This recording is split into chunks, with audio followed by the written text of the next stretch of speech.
মুভিটির শুরুতে আমরা দেখতে পাই একজন লোক মন্ত্র পাঠ করতেছে। সে বলতেছে পঞ্চপাণ্ডবের শেষ হবে। এটা বলার সাথে সাথে সে একটা ধনুক ছুঁড়ে মারে আকাশের দিকে। এরপর রাজপ্রাসাদ দেখানো হয়, যেখানে একজন মহিলা বসেছিল। সে রানীকে বলতেছিল, অভিমন্যু আর বেঁচে নেই, তবে পঞ্চপাণ্ডবের শেষ সন্তান তোমার গর্ভে রয়েছে, তুমি চিন্তা করো না, ধৈর্য ধরো। তখনই বাইরে হঠাৎ বিকট শব্দ হয়। রানী বেরিয়ে যায় তা দেখার জন্য। তখনই লোকটার ছোড়া ধনুষ তার বুকে এসে পড়ে। ওইটা আসলে মহাভারতের যুদ্ধ ছিল। ওই যুদ্ধক্ষেত্রে তখন ওই লোকটিকে মারার জন্য শ্রীকৃষ্ণ আসে। তখন লোকটি শ্রীকৃষ্ণকে বলে, তোমার জ্ঞান শোনার মতো আমি অর্জুন না। তখন শ্রীকৃষ্ণ তাকে বলে, আচারীর ছেলে হয়েও তুমি এত জঘন্য পাপ কিভাবে করেছো? তখন লোকটি বলে, আমার বাবার নাম নেওয়ার অধিকার কে দিয়েছে তোমাকে? ওই লোকটির নাম ছিল অশ্বত্থামা। তারপর তাদের মধ্যে যুদ্ধ শুরু হয়। শ্রীকৃষ্ণ অশ্বত্থামাকে ছুঁড়ে ফেলে দেয়। অশ্বত্থামা তার কাছে হেরে যায়। তখন সে অশ্বত্থামাকে বলে, তোমার পাপের শাস্তি তোমাকে দেওয়া হবে। অশ্বত্থামা তখন তার কাছে চায়, আমাকে মুক্তি দাও। তখন সে বলে, তোমাকে মুক্তি দেওয়া হবে না, তোমার মৃত্যু হবে না, এটাই তোমার অভিশাপ। যখন কাল যুগ আসবে তখন তুমি ভগবানকে রক্ষা করবে, এটাই তোমার শাস্তি। তুমি এখন আমার মৃত্যু চাও, কিন্তু একদিন তুমি আসবে আমাকে বাঁচানোর জন্য। তারপর একটি গাড়ি দেখানো হয়, যেখানে একটি শিশু পানির অভাবে মারা যেতে থাকে। তারপরে এক ব্যক্তি তাকে বাঁচানোর জন্য পানি দেয়। তখন একটি ছেলে এসে জিজ্ঞাসা করে, তোমরা কোথা থেকে এসেছো? তখন লোকটি বলে, আমরা বোম্বাই যুদ্ধে হেরে গেছি কমপ্লেক্সের কাছে, তাই এখানে পালাতে এসেছি। তারপরে ওই ছেলেটি বাইরের দিকে তাকায় এবং বিস্মিত হয়ে বলে, ওইটা কি জিনিস? তখন লোকটি বলে, এটা হলো কমপ্লেক্স, দুনিয়া থেকে সবকিছু নিয়ে এখানে রাখা হয়। তারপর ছেলেটি ওই লোকটিকে জিজ্ঞাসা করে, আমরা এখন কোথায় যাচ্ছি? লোকটি বলে, আমরা এখন কাশি যাচ্ছি। এটি হলো দুনিয়ার প্রথম শহর, কিন্তু কমপ্লেক্সের অত্যাচারের কারণে এটি এখন দুনিয়ার শেষ শহর।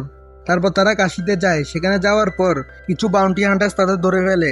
তাদের ধরে সেই গ্রুপ থেকে সকল মেয়েদের আলাদা করা হয়। এর মধ্যে যে মেয়েগুলো গর্ভবতী হতে পারবে তাদেরকে আলাদা করে সে বেঁচে দেয়। তখন তারা ওই ছেলেটির কাছে যায়। সে আসলে ছেলে ছিল না, সে আসলে ছিল মেয়ে। তখন তারা তাকে ধরার জন্য যায়, কিন্তু ওই লোকগুলো বাধা দেয়। সে পালিয়ে যায় সেখান থেকে। তারপর বাকিদের ধরে নিয়ে বাউন্টি হান্টার্স কমপ্লেক্সে যায়। এরপর কমপ্লেক্সের দরজা খুলে যায়। সেখান থেকে একটি সেবারটুর টাইগার বেরিয়ে আসে এবং লোকগুলোর উপর হামলা করে। তখনই বাঘটির মালিক কমান্ডার মানুষ আসে। সে বাঘটিকে থামতে বলে। তারপর সে লোকগুলোকে জিজ্ঞাসা করে সাম্বালা যাওয়ার রাস্তা কোথায়। তারা যদি তাকে রাস্তা না বলে দেয় তাহলে সে মেয়েটিকে মেরে ফেলবে। তারপর কমান্ডার ওই মেয়েটিকে মেরে ফেলে। তখন ওই লোকটা বলে, পৃথিবীর সবকিছু যখন অন্ধকারে চলে যাবে তখন আমাদের মা জন্ম দিবে আমাদের ভগবানের। তখন কমান্ডার এগিয়ে বাকি সৈন্যদের ধরার জন্য বাউন্টি হান্টারদের বলে এবং তাদের 5,000 ইউনিট দিবে বলে আশ্বাস দেয়। তখন এই ছবির নায়ক প্রভাসের এন্ট্রি হয়, যার নাম এই ছবিতে বেরবা। বেরবাও একজন বাউন্টি হান্টার ছিল। তখন সে ওই লোকগুলোকে ধরার জন্য তাদের পিছনে যায়। সে যখন ওই লোকগুলোকে ধরতে যায় তখন অন্যান্য বাউন্টি হান্টাররাও আসে। সে তাদের চলে যেতে বলে, কিন্তু তারা চলে যায় না, তারা তার সাথে লড়াই করতে চায়। তখন সে বলে সে আজ পর্যন্ত একটা লড়াইও হারেনি। তখন বাকিরা তার সাথে লড়াই করতে আসে এবং সে তাদের সাথে লড়াই শুরু করে। ফলে তাদের মধ্যে এক ভয়ানক যুদ্ধ শুরু হয়। এই যুদ্ধে বেরবা জিতে যায়। তারপর সে সেখান থেকে ওই লোকটিকে নিয়ে চলে যায়। এরপর কমান্ডারকে দেখানো হয় সে তার অত্যাধুনিক ল্যাবে গবেষণা চালাচ্ছে। তখনই একজন বিজ্ঞানী এসে বলে, সুপ্রিম ইয়াস্কিন কি চায়? সুপ্রিম ইয়াস্কিন আসলে সেই ব্যক্তি যে কমান্ডার মানুষের প্রধান। কমান্ডার মানুষ যাকে ভগবান মানে। আসলে এই ল্যাবে অনেকগুলো মেয়েকে ধরে নেওয়া হয় এবং তাদের উপর নানা এক্সপেরিমেন্ট চালানো হয়। তাদের পেটে বাচ্চা হওয়ার পর তাদের বাচ্চা থেকে সিরাম নিয়ে নেওয়া হয়। তখন বিজ্ঞানী বলে, সুপ্রিম ইয়াস্কিন কি চায়? সেটা সে না জানতে পারলে তাহলে সে সেটা বানাতে পারবে না। যদি সুপ্রিমিয়া স্কিনের ইচ্ছা পূরণ করতে হয় তাহলে তুমি আমাকে সুপ্রিমিয়া স্কিনের কাছে নিয়ে চলো। কমান্ডার বিজ্ঞানীকে নিয়ে কাউন্সিলর আমরানির কাছে যায়। আমরানি তাদের নিয়ে সুপ্রিমিয়া স্কিনের কাছে যায়। তখন কাউন্সিলর আমরানি সুপ্রিমিয়া স্কিনকে বলে, প্রজেক্ট কে থেকে কমান্ডার এসেছে এবং সাথে বিজ্ঞানীকে নিয়ে এসেছে। তখন সুপ্রিমিয়া স্কিন বলে, অনেক বছর পর আমাকে কেউ মারতে এসেছে। তখন বিজ্ঞানীকে সুপ্রিমিয়া স্কিন তার শক্তির মাধ্যমে উপরে তুলে নেয় এবং তাকে মেরে ফেলে। তখন বিজ্ঞানী তাকে বলে ওঠে, পৃথিবীতে তুমি অবৈধভাবে শাসন করতেছ। কিন্তু সুপ্রিমিয়া স্কিন তার সাথে কথা না জড়িয়ে তাকে মেরে ফেলে। এরপর আবার বেরবাকে দেখানো হয়। বেরবার আসল স্বপ্ন ছিল কমপ্লেক্স যাওয়ার। কমপ্লেক্স যেতে হলে 1 মিলিয়ন ইউনিটের দরকার, যা তার ছিল না। এই 1 মিলিয়ন ইউনিট জোগাড় করার জন্য বেরবা বাউন্টি হান্টারের কাজ করে।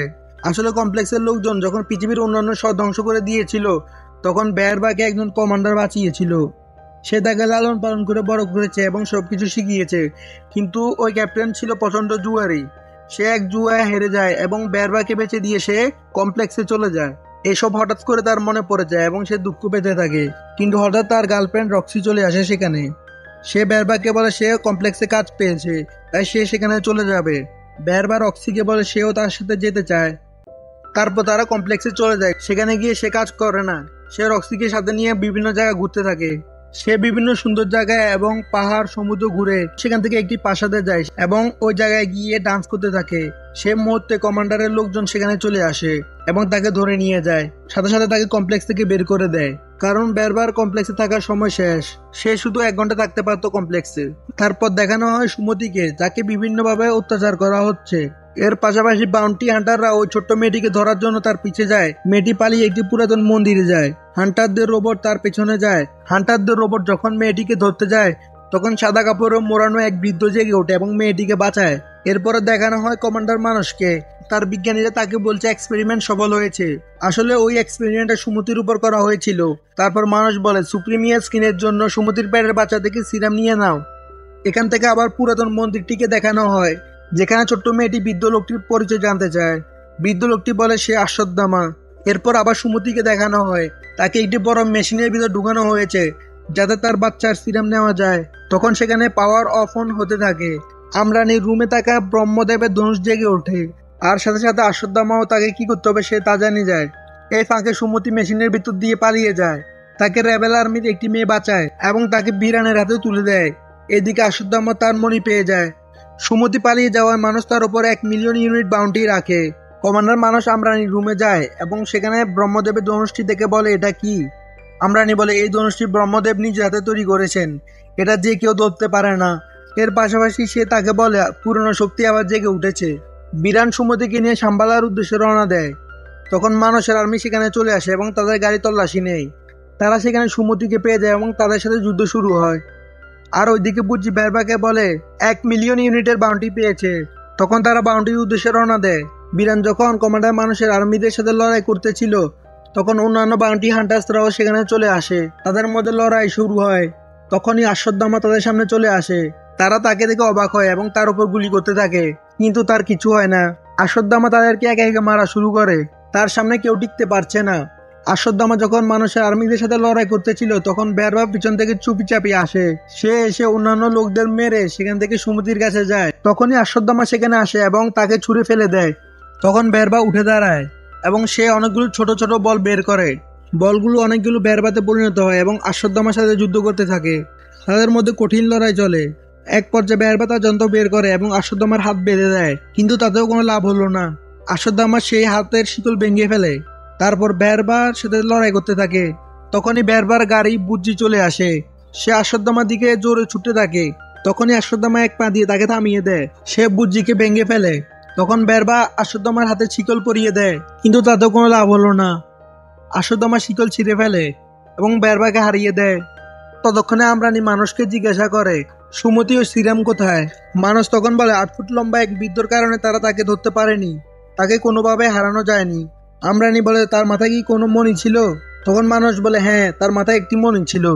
তখনই আমরানি বলে উঠলো আশ্বদ্দামা, তার জন্ম এই যুগে হয়নি, পুরনো কথা সত্যি হতে চলেছে। সে ব্রহ্মদেবের ধনুষের দিকে দেখিয়ে বলে ভগবান যখন ছিল তখন এই ধনুষে শক্তি ছিল, তিনি নেই তাই এই শক্তিও নেই। মানুষ বলে এই শক্তি আবারও জেগে উঠেছে, তার মানে ভগবান আসছে।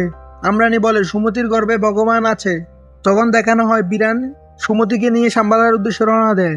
সে তার গাড়ি পাহাড়ের সাথে ধাক্কা দেয় এবং তারা সাম্বালায় পৌঁছে যায়। তারা যখন সাম্বালায় পৌঁছায় তখন রেবেল আর্মির লোকেরা আশ্বদ্দামার সাথে তর্কে জড়িয়ে পড়ে। তারা আশ্বদ্দামাকে বলে এর কি কোনো যুদ্ধের অভিজ্ঞতা আছে?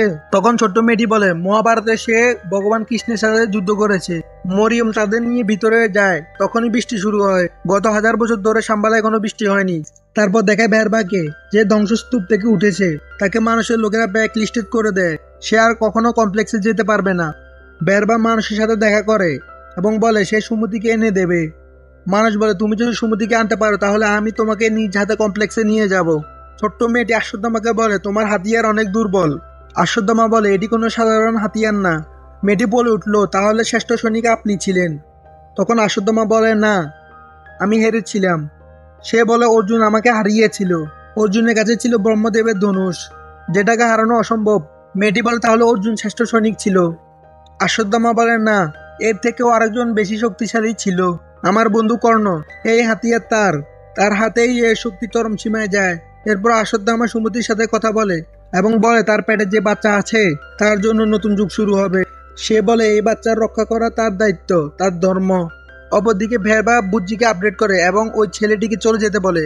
কিন্তু ওই ছেলেটি তাকে বলে তার সাথে সাম্বালায় যেতে। বেরবা ওই ছেলেটির সাথে সাম্বালার উদ্দেশ্যে রওনা দেয়। তারা সাম্বালায় পৌঁছায়। ছেলেটি সেনাদের বুঝিয়ে তাকে বিরানের কাছে নিয়ে যায়। যাওয়ার সময় বেরবা তাদের বেশ করে এবং অশ্বত্থামার কাছে যায়। সে অশ্বত্থামার রূপ নেয় এবং তার সাথে লড়াই করে, কিন্তু অশ্বত্থামা বেরবাকে হারিয়ে দেয়।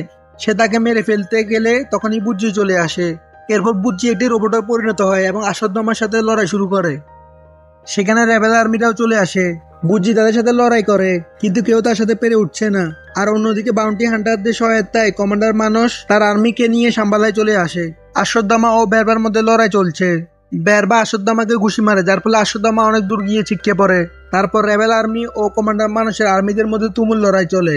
লড়াইয়ের এক পর্যায়ে অশ্বত্থামা বুজ্জির মাথায় ওঠে এবং তার মোটরগুলো খুলে নেয়। পরে একটি লম্বা কাপড় দিয়ে তার পা পেঁচিয়ে নেয়, যার ফলে বুজ্জি পড়ে যায়। কমান্ডার মানুষ যখন সুমতিকে ধরে নিয়ে যাচ্ছিল তখন মরিয়ম তাকে বাঁচাতে আসে, কিন্তু কমান্ডার মানুষ তাকে মেরে ফেলে। এরপর কমান্ডার মানুষ সুমতিকে নিচে ফেলে দেয়। অশ্বত্থামা তাকে বাঁচাতে যায় কিন্তু পারছিল না। তখনই বেরবা আসে এবং তাকে সাহায্য করে। সে সুমতিকে বাঁচায়, কিন্তু অশ্বত্থামা তখনই বেরবাকে একটা ঘুষি মারে, যার ফলে বেরবা অনেক দূর গিয়ে ছিটকে পড়ে। এরপর কমান্ডার মানুষ তার অত্যাধুনিক হাতিয়ার দিয়ে অশ্বত্থামাকে ধরে ফেলে এবং সুমতিকে তার সঙ্গে নিয়ে যায়। হঠাৎ অশ্বত্থামার হাতিয়ার বেরবার হাতে এসে পড়ে, যার ফলে তার সমস্ত শক্তি জেগে ওঠে। এরপর সে একে একে কমান্ডার মানুষের আর্মিদের মারা শুরু করে। এরপর সে কমান্ডার মানুষের উপর হামলা করে এবং তাকে মেরে ফেলে। এই সুযোগে সে সুমতিকে নিয়ে অশ্বত্থামার কাছে যায়। অশ্বত্থামাকে সেখানে রেখে সে সুমতিকে নিয়ে চলে যায়। অশ্বত্থামা তাকে থামাতে চেষ্টা করে, কিন্তু সে তাকে থামাতে পারে না। তখন ছোট মেয়েটি অশ্বত্থামার কাছে আসে এবং তাকে জিজ্ঞাসা করে বেরবা আসলে কে। তখন কাহিনী আবার ফ্ল্যাশব্যাকে যায় এবং দেখানো হয় মহাভারতের যুদ্ধ। অর্জুন অশ্বত্থামার সাথে লড়াই করছে। সেখানে অশ্বত্থামাকে বাঁচানোর জন্য এক বীর আসে। অর্জুন তার দিকে তীর চালার ফলে সে পিছনে সরে যায়। অর্জুন কৃষ্ণকে বলে, দেখেছো আমার ধনুষের ফলে সে অনেক দূর গিয়ে পড়েছে। তারপর কৃষ্ণ অর্জুনকে বলে, তোমার রক্ত অগ্নিদেবের দান, শ্রী হনুমান তোমাকে রক্ষা করে সবসময়, আর আমি তিন জগতের ভগবান তোমার বন্ধু। তারপরও সে তোমাকে কড়া টক্কর দিচ্ছে। কল্পনা করো অর্জুন যে তোমার সামনে দাঁড়িয়ে আছে সে কোনো সাধারণ মানুষ নয়। সূর্যদেবের তেজ আছে যার চোখে, আর হাতে বিজয় ধনুষ। ইতিহাসে যার নাম অমর থাকবে, সূর্যপুত্র কর্ণ। পোস্ট ক্রেডিট সিনে দেখানো হয় আমরা রানী সুপ্রিম ইয়াসমিনকে বলছে সুমতি পালিয়ে গেছে, কিন্তু তার থেকে পাওয়া সিরাম রয়েছে। সে সিরামটা সুপ্রিম ইয়াসমিনকে দিয়ে দেয় এবং বলে কিছু একটা আসছে যেটাকে আমরা কিছু করতে পারবো না, যেটাকে অশ্বত্থামাও মারতে পারবে না। এমন কোন নতুন শক্তি আসতেছে। সুপ্রিম ইয়াসমিন সেই সিরামকে নিজের ভিতর প্রবেশ করায়, যার ফলে তার ভিতর নানা পরিবর্তন হতে শুরু হয়। সে আরো শক্তিশালী হয়ে যায়। সে আমরানির কাছে আসে এবং আমরানি তাকে বলে সে যে করে হোক না কেন সুমতিকে তার কাছে নিয়ে আসবে, কিন্তু সুপ্রিম ইয়াসমিন বলে এবার সে নিজে যাবে। এরপর সুপ্রিম ইয়াসমিন ব্রহ্মদেবের ধনুষ তার হাতে তুলে নেয়, ফলে তার অনেকগুলো হাত বেরিয়ে আসে। সুপ্রিম ইয়াসমিন বলে ওঠে, আসছে জগন্নাথের রক্তচক্রের আঘাত। এই চক্রের আঘাতে পৃথিবীতে প্রলয় আসবে এবং পৃথিবী কেঁপে উঠবে। এর সাথে সাথে এই ছবির গল্প এখানেই শেষ। চ্যানেলটিতে নতুন হলে সাবস্ক্রাইব করুন এবং ভিডিওটিতে লাইক, কমেন্ট ও শেয়ার করুন।